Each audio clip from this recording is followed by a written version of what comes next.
I'm Russ Brialt with the Shroud of Turin Education Project, also known as Shroud Encounter. Thanks for tuning into our program called From Creation to the Cross, where we will talk about aspects of creation-evolution controversy, the Shroud of Turin, and near-death experiences. For together, they represent the past, present, and future. So I hope you enjoyed the program. Hi, I'm Russ Brialt, and this is episode 2 of this new podcast and video series, which I'm calling From Creation to the Cross. And if you've heard episode 1, then you know that the reason that I call it that is because I've been intrigued over the years by 3 areas of apologetics, and one is the creation, evolution, the arguments and the debate behind all that.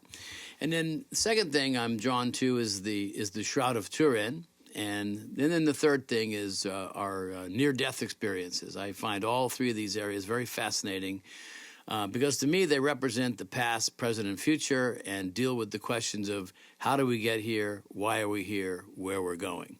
So today, in this episode, I want to focus a little bit more about the Shroud.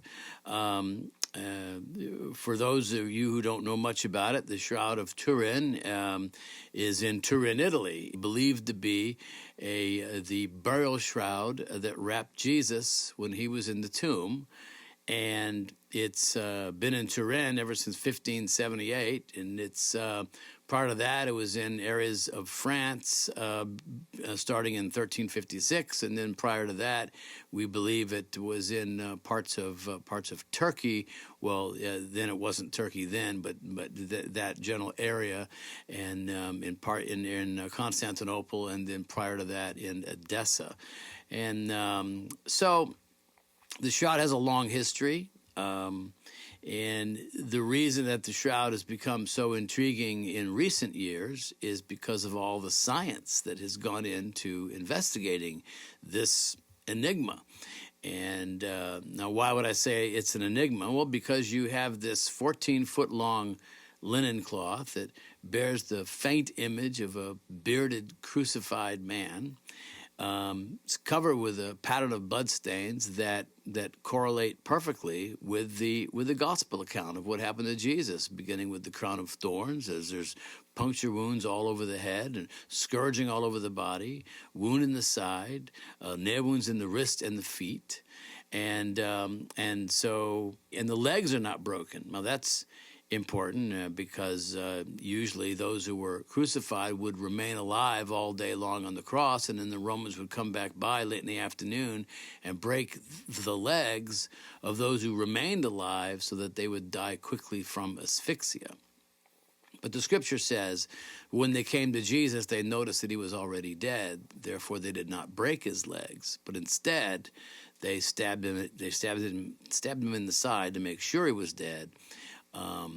Before they could release the body to Joseph of Arimathea for burial. And so everything correlates with the gospel perfectly. And then in addition to that, the Shroud is made of a very expensive weave. It's a 3-to-1 herringbone pattern weave. It's doable in first century using first century loom technology.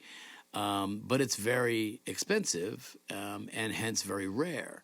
And so what does the scripture say about that? It says, Joseph of Arimathea, a rich man, purchased a fine linen cloth. And so everything we know about the manufacture of the Shroud would indicate that this is one of the most expensive fabrics you could buy at the time, simply because of the way that it was woven.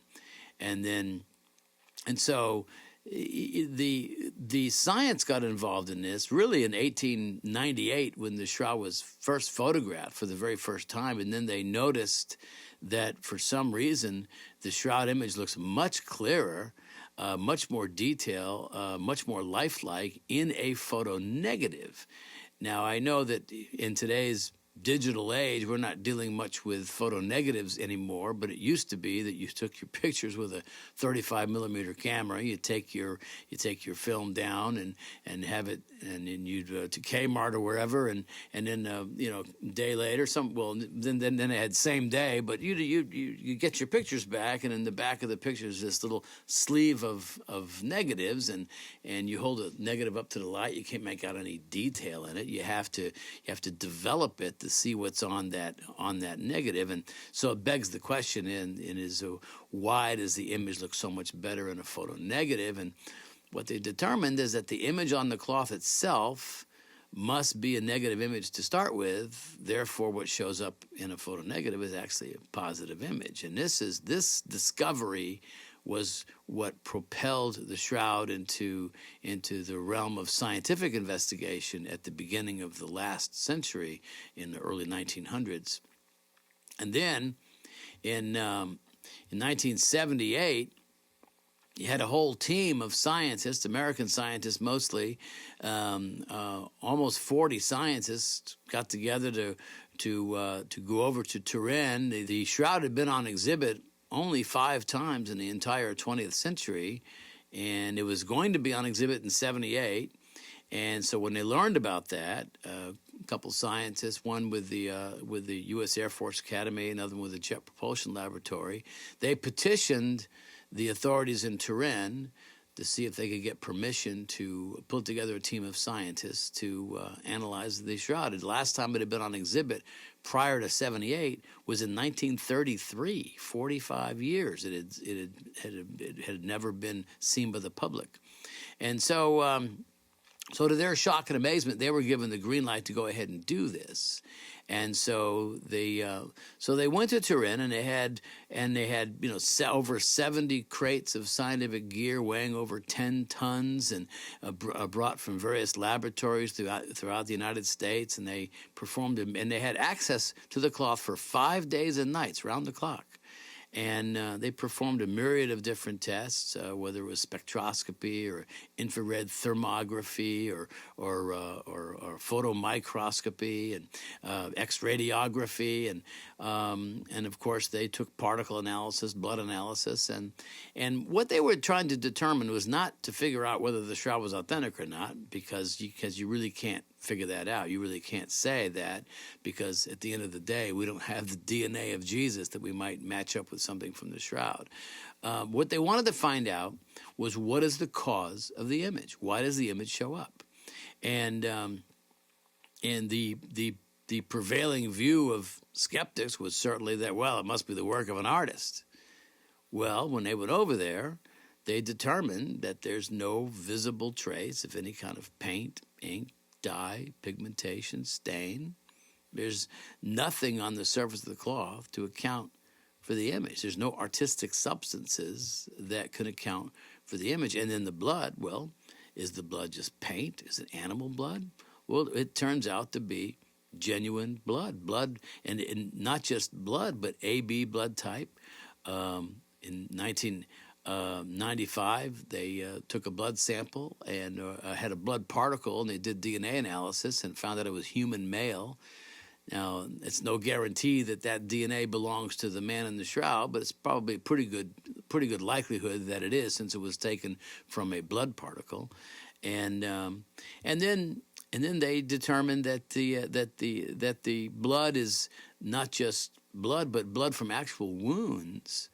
Because one of the intriguing attributes of the blood stains is, not only does it show the chemical attributes of blood, such as hemoglobin and serum albumin and other blood components are on the shroud, but around every blood mark, whether it's the side wound or the puncture wounds around the head, or the scourge marks across the back, there is what's called a serum contraction ring, which is this clear area that circles, that goes around the circumference of the wound, and you can only see it in ultraviolet photography. It doesn't show up in visible light, and this phenomenon with the blood only occurs with clotted blood. It doesn't. So in other words, if you took a control sample of linen and just dropped some fresh blood onto the cloth or painted some blood onto it, it would not produce a serum contraction ring. The serum contraction ring only occurs with clotted blood. So that would indicate that this appears to be blood from actual wounds of the man who was wrapped in this cloth.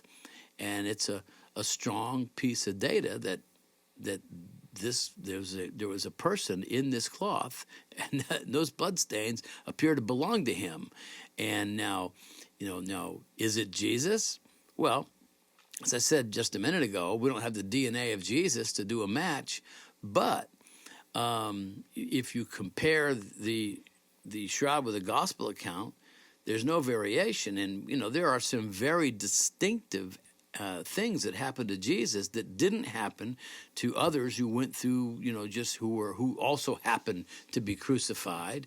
For instance, you have a crown of thorns. You have the crown of thorns was a singular mockery for the man who claimed to be king of the Jews. So not everyone received the crown of thorns as a routine of crucifixion. And then you have this man was brutally scourged, over 120 scourge marks on the body, on front and back. And so why was this man scourged so badly? Because Pontius Pilate, the Roman governor of Judea, didn't think Jesus was guilty of a crime worthy of capital punishment. He didn't want to kill him. And so the first thing he did was that he sent him to King Herod. Well, Herod sent him back. And then he tried to trade Barabbas, and that didn't work. And so finally he has him scourged to within an inch of his life, thinking that when this bloodied hulk of a man came walking into the courtyard, that they'd say, well, okay, I guess that's enough. You don't have to kill him. But that's not what happened, is it? So here you have a man who's brutally scourged and crucified. Why? Because Pontius Pilate didn't want to kill him. And so you have that. And then you also have the side wound. Well, we talked about that because Jesus was already dead. They didn't need to break his legs.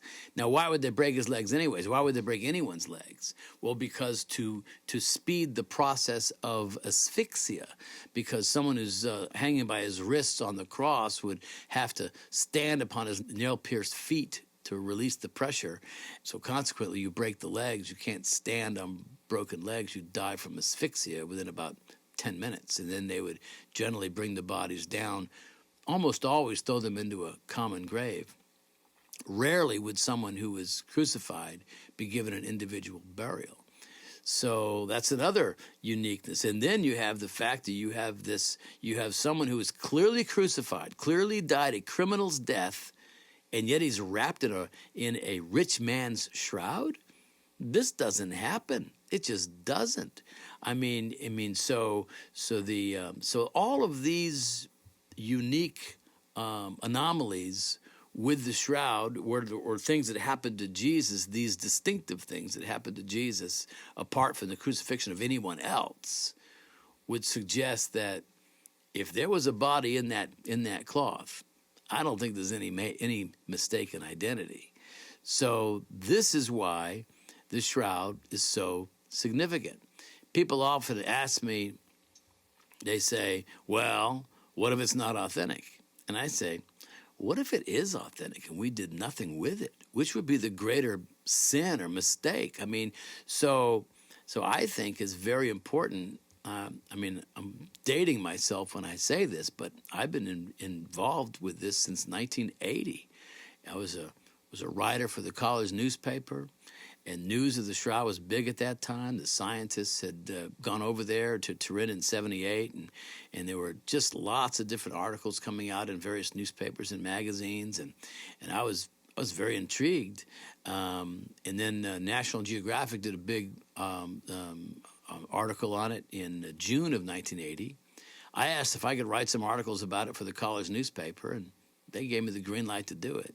So I spent a lot of time doing my research to learn about the shroud, then called some of the scientists to get some quotes. And by the time the articles came out, it was a 2-part article series, and I was hooked. I was saying, man, this is a seriously cool mystery, and nobody knows anything about it. And so I've been involved ever since. And to me, the magic of the shroud, if I can say that word, is the thought of possibility. It's, what if this cloth really is the actual burial shroud of Jesus? What if it really is the what if those pattern of bloodstains really belong to him? What if this inexplicable image, which resides on less than 1 to 2 microfibers, not threads, microfibers. In other words, if you were to, when you look at the shroud, the first thing you see is a whole pattern of burns and patches from a fire in 1532. Then you see a pattern of water stains. You see a pattern of blood stains. If you flip the cloth over, you'd see all those things, but you would not see the image of the man. The image of the man is a purely superficial phenomenon affecting only the top 1 to 2 microfibers. And so this is incredibly mysterious. What alleged artistic process is this that can create this image that is uniform in intensity, top to bottom, front to back, no outline, no use of any known artistic substances, not using any artistic process that we are aware of, and that captures this inexplicable image on a linen cloth. Now, not just a face image, but a full front and back image of about a 5'10" crucified man. So it begs the question: could this image be the result of the resurrection? Could this shroud be a document of the greatest event in human history? And so this is why the shroud is intriguing. From an apologetic standpoint, we can't say that the shroud is in fact the burial shroud of Jesus. We can't do it, because I said before, we don't have the DNA of Jesus. And but the other thing is that this remains one of the great mysteries of the world, and my whole approach is, hey, I can't say that the shroud is authentic, but as we explore the mystery, we encounter the message, and the message of the shroud correlates with the gospel 100%. One of the things that has to be dealt with, and we'll cover aspects of this as we do more of these podcasts and videos, is the whole issue of carbon dating.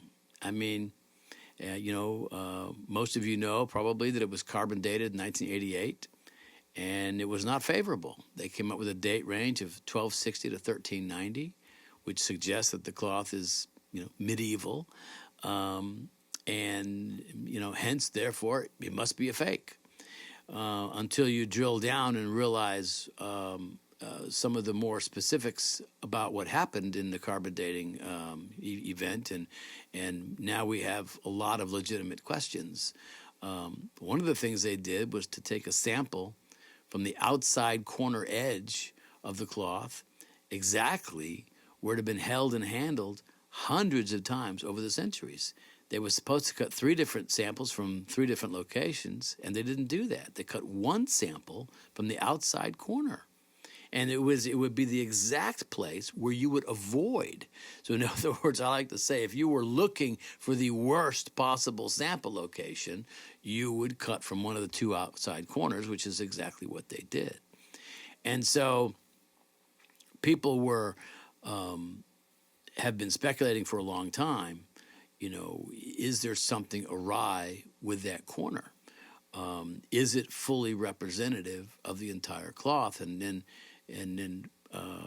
chemist Ray Rogers published in a peer-reviewed journal in 2005, he began suspecting that perhaps that corner has been subjected to some kind of medieval reweave or some kind of repair, and he obtained threads from the reserve sample that was cut from the same area that was cut for carbon dating, and compared it with a thread taken from the main body of the shroud.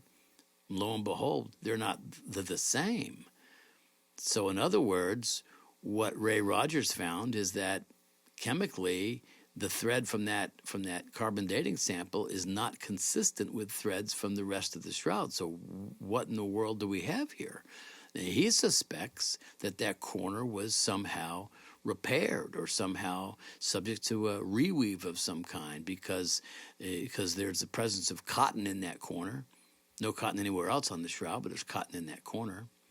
And there's a presence of what's called a madder root dye, and there's no dye anywhere else on the cloth, but there seems to be a dye in that corner for some reason, perhaps to darken the brighter cotton threads, so it would blend in with the heavily yellowed shroud. There appears to be the presence of starch, which perhaps were used to stiffen the threads to effect some kind of repair. So now we have one sample cut from the outside corner edge, the most handled part of the shroud, and now we know chemically it's not consistent with the rest of the shroud. So what have we? What did we date? Can we be certain that that corner is representative? And of course the answer is no. We can't be certain now because we have reason to suspect that corner is not consistent with the rest of the shroud. Now, enter the latest research. 2000. Now, the three labs were at Arizona, Oxford, and Zurich, and Nature magazine was published their results in 1979, 1989. I'm sorry. The British Museum was coordinating the work of all three labs. And what's interesting is that when the article came out in Nature, they did not publish all of the raw data because all the labs involved had plenty of material to do multiple tests, and they did. But they didn't publish all of their data, only some of it, because in my view, what they were trying to get to was to come to that coveted 95% confidence. But in a Freedom of Information request that was put to the British Museum, they finally released all of the data. And a young researcher in France made this request. His name is Tristan Casabianca, published in a peer-reviewed journal. He was able to publish all of the data and show that when you show all of the data, it does not achieve that 95% confidence. In fact, it shows that sample cut was not homogeneous, but was actually shows that there's too much variation of the dates in that sample to believe that it totally represents the entire cloth. So this is some recent data that's been published that corroborates Roger's belief that there's something awry with that corner. And then you have other researchers, Giulio Fanti and his team over at Padua University in Italy. They did some research that was published in 2013, and at that point, it was 25 years past carbon dating. They said, well, it doesn't appear that there's going to be any attempt to carbon date it again. And so they went in, they took a different route. They had fibers from the shroud, and so what they did was they collected samples of other linens of a known age. So they ended up with about a dozen pieces of linen from other cloths from today, 1,000 years old, 2,000 years old, all the way back to 5,000 years ago. And they assessed, by using chemical and mechanical analysis, they assessed the rate of chemical and mechanical decay in these other linens, and to develop a plot line of predictable deterioration over time. And then they compare the amount of deterioration evident in fibers from the shroud. And simply by comparing the shroud to these other cloths, they came up with an estimated date range of 280 BC to 220 AD. Well, Now you have a 500-year range with first century right in the middle. And so now that makes you wonder, my goodness, who's right and who's wrong? The carbon labs say it's 1260 to 1390, but now this other dating methodology puts it right at first century. And so it's an enormous controversy. There are many that are calling for the shroud to be carbon dated again. I would like to see that happen, but only if we apply a rigorous protocol that can account for all the different variables that are possible, not just reweave, but also if this is the birth shot of Jesus, and if it was subjected to some kind of paranormal event on the third day, also known as the resurrection, then what kind of energy was released in that resurrection? Because we've shown experimentally that a microburst of neutron radiation can throw the carbon date off by 1,000 years. So because as you know, you may know that the carbon is simply a ratio. Because when anything dies, in this case it would be the flax from the linen. When anything dies, it has the same amount of carbon-14 as carbon-12, same exact amount. Carbon-12 is stable.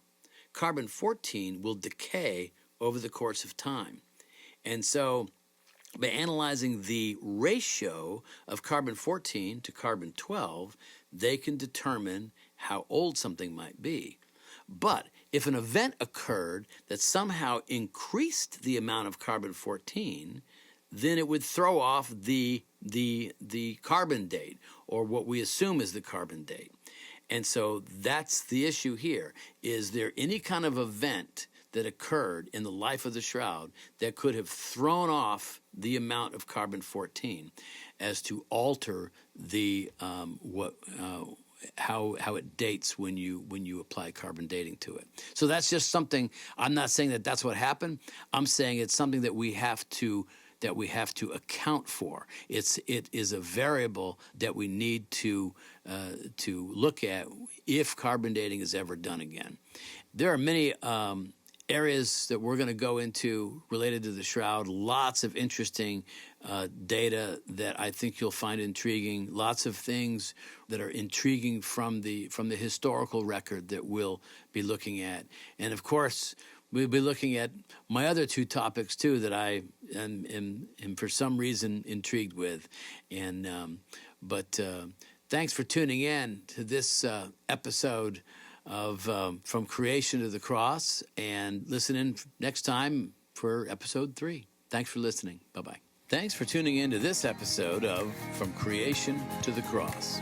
We'll see you next time.